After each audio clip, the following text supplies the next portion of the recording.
অপর্ণা, তন্ময় বলছি। কেন ফোন করেছো? বলেছিলাম না চাকরি না পেলে ফোন করবে না। সরকারি চাকরি আমি পেয়ে গেছি অপর্ণা। ও মাই গড। ওকে ওকে, আমি তোমার বাড়ি আসছি। 5 মাসে কি করে পেলে চাকরি? 5 বছরও যেটা হলো না, 5 মাসে সেটা হলো কি করে? আমি আসছি। বেশ, এসো। 5 মাসে আমার বাড়ির রাস্তাটা ভুলে যাওনি তো?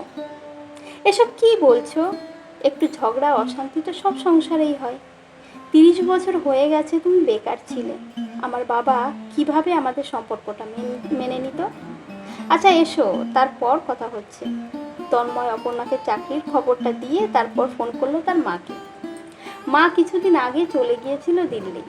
তন্ময়ের দাদা এখানে চাকরি না পেয়ে চলে যায় দিল্লি 2 বছর আগে। একটা মেয়েকে প্রেমের জালে ফাঁসিয়ে বিয়ে করে। এখন শ্বশুরের ব্যবসা সামলায়। তন্ময়ের মা দিল্লিতে দাদার কাছেই থাকছে। বছরখানিক হলো। বাবা চলে যাওয়ার পর অল্প পেনশনে ঘর চলছিল মার। বাজারে সব কিছুর অনেক দাম। যাই হোক, তন্ময় ফোন করতেই তার মা ফোন ধরে বলল, তা হ্যাঁ বাবা বল, টাকা ফুরিয়ে গেছে, পাঠাবো? না মা, আমি সরকারি চাকরি পেয়েছি। কিভাবে পেলি? আসছি আমি, দাঁড়া, তোর দাদাকে আমি বলি ফ্লাইটের টাকাটা যাতে দেয়। না মা, আমি পাঠিয়ে দিচ্ছি টিকিট। আমি বুক করে ফোন করছি। তুই এত টাকা পাবি কি করে? ভালো আছিস তো বাবা? হ্যাঁ, আমি টিকিট কেটে দিচ্ছি মা। একবার আসবে? অনেক দিন দেখিনি তোমায়। আজই যাব, তুই ব্যবস্থা করে দে একটু। আমি মোবাইল কেটে দিচ্ছি, এসো। বিকাল 5টা 10 থেকে 15 বাজে। উপস্থিত তার মা। অপর্ণাও এসে পড়বে। দুইজনকেই একসঙ্গে আসতে বলেছে তন্ময়। সে চাকরি পাওয়ার পর যে সবাই তার কাছে ফিরবে, এটা তন্ময় আগে থেকেই জানতো।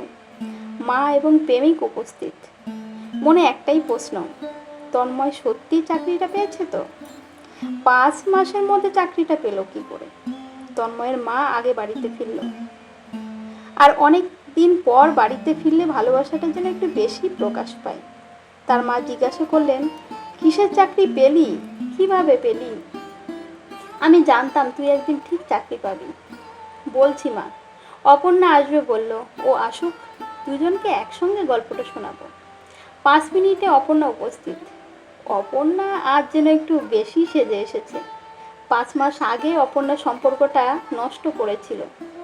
এখন তন্ময় সরকারি চাকরি পেয়ে গেছে, তাই এখন সম্পর্কটা ঠিক করতে হবে তো। তন্ময়ের মতো ভোলা ভালা ছেলেকে ইমপ্রেস করা কোনো ব্যাপারই না। অপর্ণা জানে তন্ময় রূপ দেখলে নিজেকে সামলাতে পারে না। অপর্ণা এসেই জড়িয়ে ধরল। আমি জানতাম সোনা, তুমি চাকরিটা পাবে। কারোর জন্য না হোক, আমার জন্য। আমি জানতাম। এসো ভিতরে। সরি, লাস্ট 5 মাসের জন্য। কিন্তু চাকরিটা তুমি পেলে কি করে? 5 বছর যেটা হলো না, সেটা 5 মাসে হলো কি করে? বসো, মাও এসেছে। তোমাকে আর মাকে একসঙ্গে গল্পটা শোনাবো। অপর্ণা মা ও অপর্ণাকে পাশে বসতে বলল। 2 প্লেটে মিষ্টি আনলো, সঙ্গে আনলো কোল্ড ড্রিঙ্কস। তন্ময়ের মা বললেন, এসব কি করছিস? এত কিছু করলি কেন? পাগল হয়ে গেলি নাকি? অপর্ণাও কিছুটা অবাক হলো। তন্ময়ের চাল চলনের পরিবর্তন দেখে অপর্ণা বলল, কি হয়েছে? তন্ময় বলছে, চাকরি পেয়েছি, একটু মিষ্টি মুখ হবে না? আরে এবার তো বল, কিভাবে পেলি? আরে বলছি। হ্যাঁ, আগে এগুলো খাও। এই বলে সে চেয়ার নিয়ে তাদের সামনে বসলো আর সে বলতে শুরু করলো। বন্ধুরা, ফিরে আসছি পার্ট 2 নিয়ে।